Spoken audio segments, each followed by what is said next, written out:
It is better to lead from behind and to put others in front, especially when you celebrate victory when nice things occur.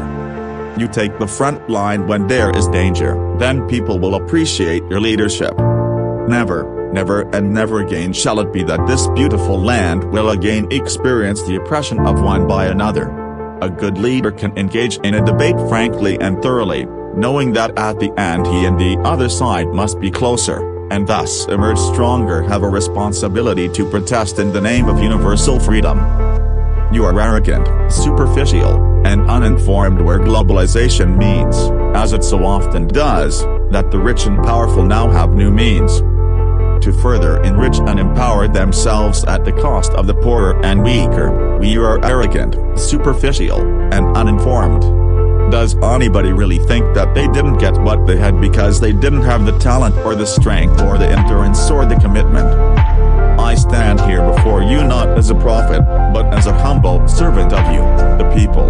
It is wise to persuade people to do things and make them think it was their own idea. Any man or institution that tries to rob me of my dignity will lose.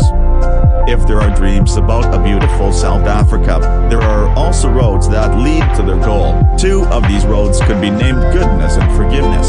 If there is a country that has committed unspeakable atrocities in the world, it is the United States of America.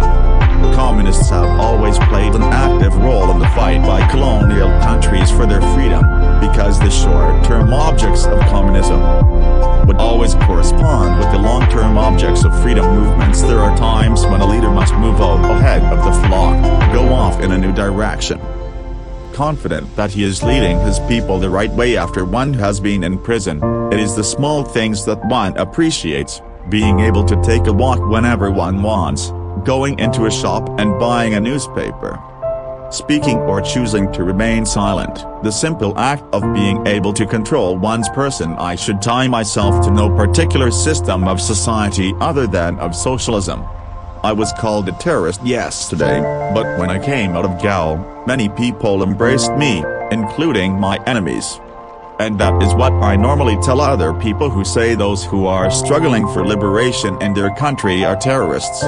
Even if you have a terminal disease, you don't have to sit down and mope. Enjoy life and challenge the illness that you have.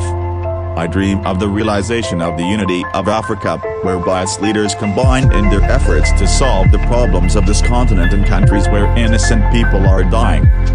I dream of our vast deserts, of our forests, of all our great wildernesses. The leaders are following their blood rather than their brains.